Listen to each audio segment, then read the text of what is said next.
The Lorax, a book by Dr. Seuss. When you hear this sound, you'll know it is time to turn the page. Let's begin. At the far end of town, where the grickle grass grows, and the wind smells slow and sour when it blows, and no birds ever sing, excepting old crows, is the street of the lifted Lorax. And deep in the grickle grass, some people say, if you look deep enough, you can still see today where the Lorax once stood, just as long as it could, before somebody lifted the Lorax away. What was the Lorax? And why was it there? And why was it lifted and taken somewhere from the far end of town where the grickle grass grows?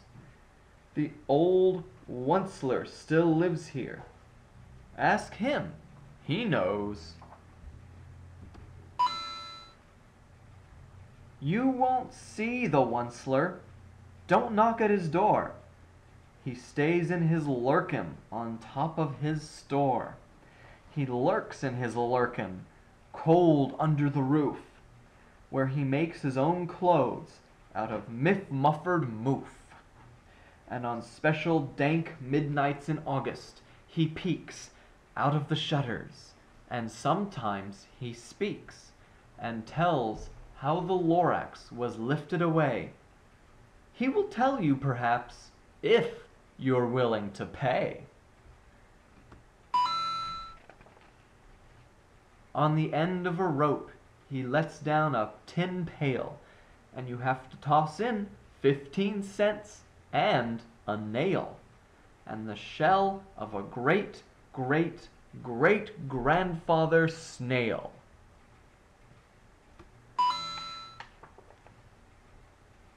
Then he pulls up the pail, makes a most careful count to see if you've paid him the proper amount.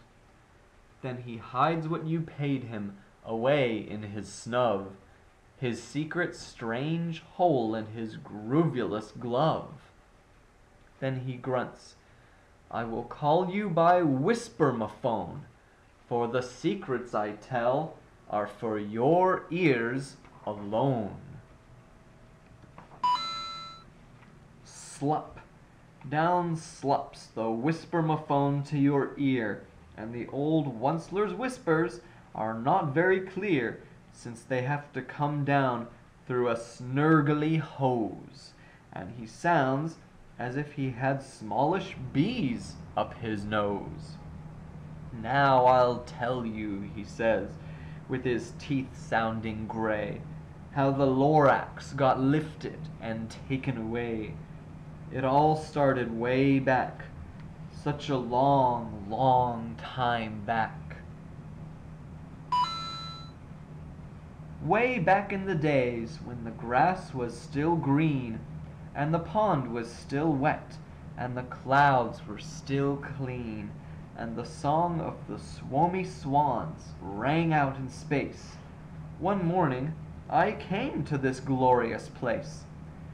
And I first saw the trees, the truffula trees, the bright-colored tufts of the truffula trees, mile after mile in the fresh morning breeze.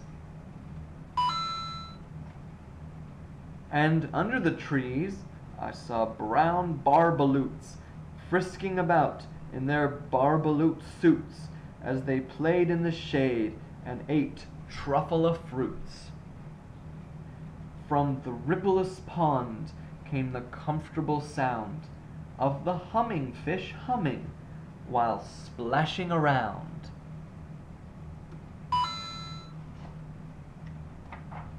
But those trees, those truffula trees, all my life I'd been searching for trees such as these.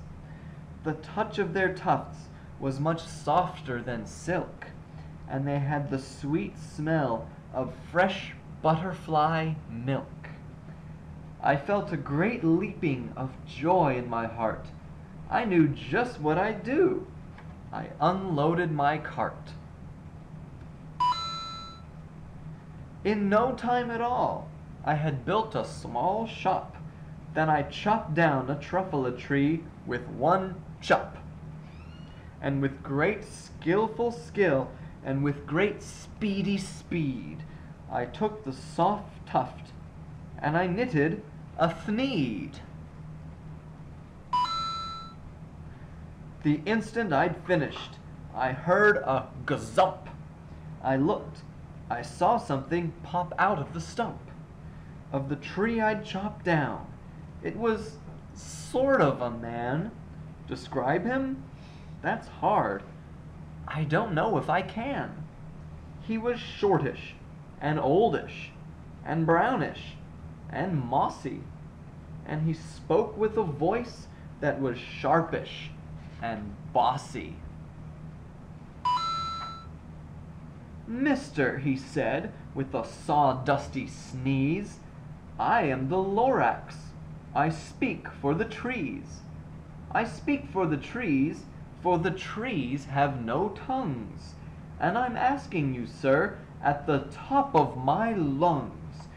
He was very upset as he shouted and puffed, "What's that thing you've made out of my truffle tuft?" "Look, Lorax," I said, "there's no cause for alarm. I chopped just one tree. I'm doing no harm. I'm being quite useful. This thing is a thneed. A thneed's a fine something that all people need. It's a shirt. It's a sock. It's a glove. It's a hat. But it has other uses, yes, far beyond that.